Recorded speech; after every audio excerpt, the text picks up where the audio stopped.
कि बेल के पतैया पर लिखवई नामा शिवायो रे जान लिखवई नामा शिवायो रे जान शिव गुरु से बर का कोई न महान रे जान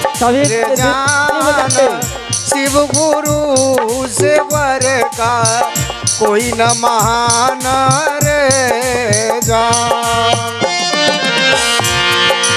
कहते हैं कि शिव गुरु से कोई महान नहीं है, सही बात है, उनसे कोई बड़ा नहीं है। मांगने के बाद महादेव से अगर मांगते हैं तो महादेव इतने दयालु हैं, लेकिन सिर्फ मांगने का क्षमता हमें होना चाहिए तभी वह देते हैं। मांगने के लिए भस्मासुर भी मांग लिया था, लेकिन ऐसा वरदान मांगा कि जिसके सर पे हाथ रखता वो जल के मर जाता। लेकिन एक समय आया कि खुद अपने माथा पर हाथ रखा था, ये नहीं सोचा कि वो वरदान हमको भी मार सकता है, इसलिए कि वो गलत करने के लिए वो वरदान लिया था। इसीलिए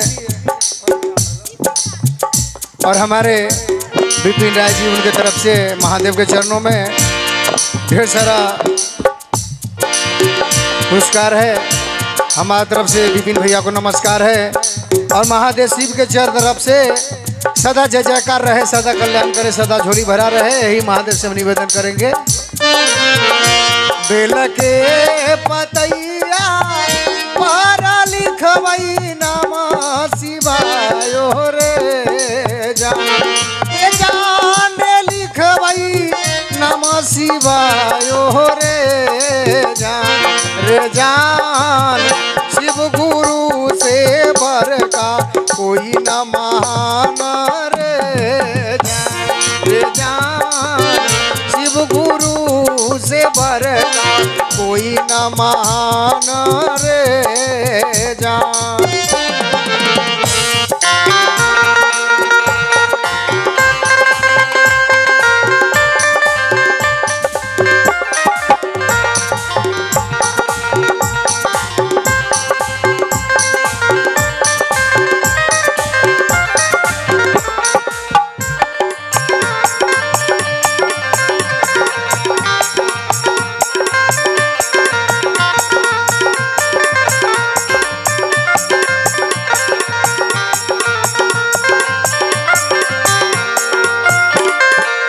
और शिव को मनाना बहुत आसान बात है। भांग धतूर मिश्री बेदाम कोई बहुत बड़ा चीज नहीं है। सबसे अगर आसान चीज में मानते हैं तो सिर्फ भोले बाबा मानते हैं। इसलिए कहते हैं मिश्री बेदाम में हमरा नहीं के कोनो खर्चा रे जान नहीं के कोनो खर्चा रे जान गुरु भाई गुरु बहिना बोलाई के करबै संघ शिव चर्चा रे जान गुरु भाई गुरु बहिना बोलाई के करबै सब शिव चर्चा रे जान।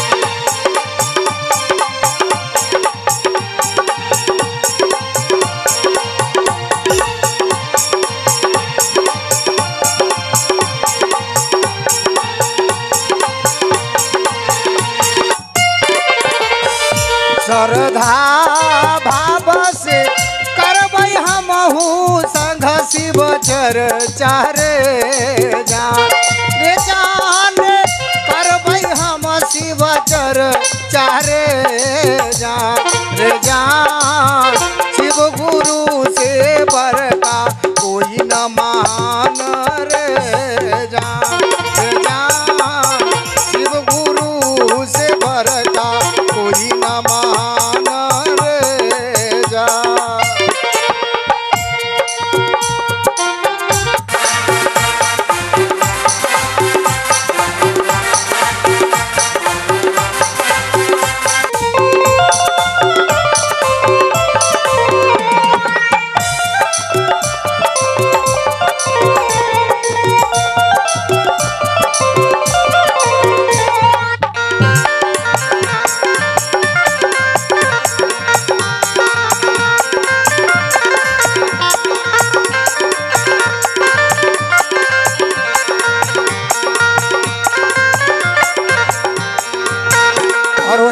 महादेव से अपने लिए, अपने समाज के लिए, कल्याण के लिए महादेव से अर्जी करेंगे, कहेंगे महादेवा के चरण में जाई के पहिले मंगबई दया रे।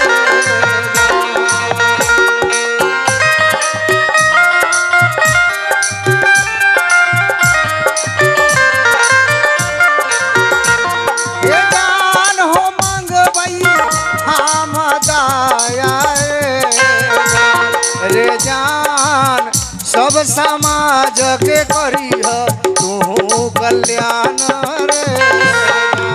रे जान सब समाज के करिह तू कल्याण रे जान।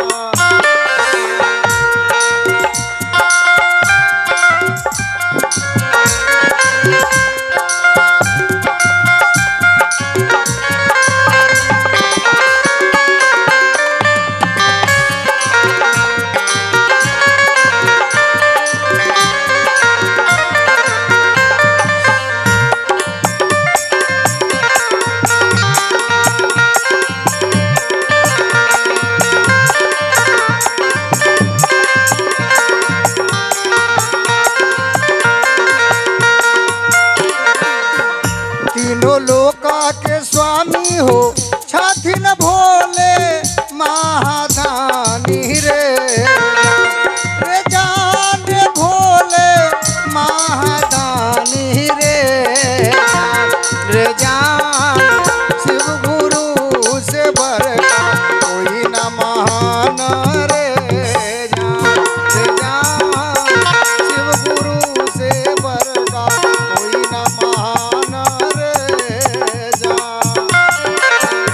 पहिला में दाया हो मंगबई दूसरा में चर्चा रे जान। रे जान रे दूसरा में चर्चा रे जान। रे जान तीसरा में नमन पर नम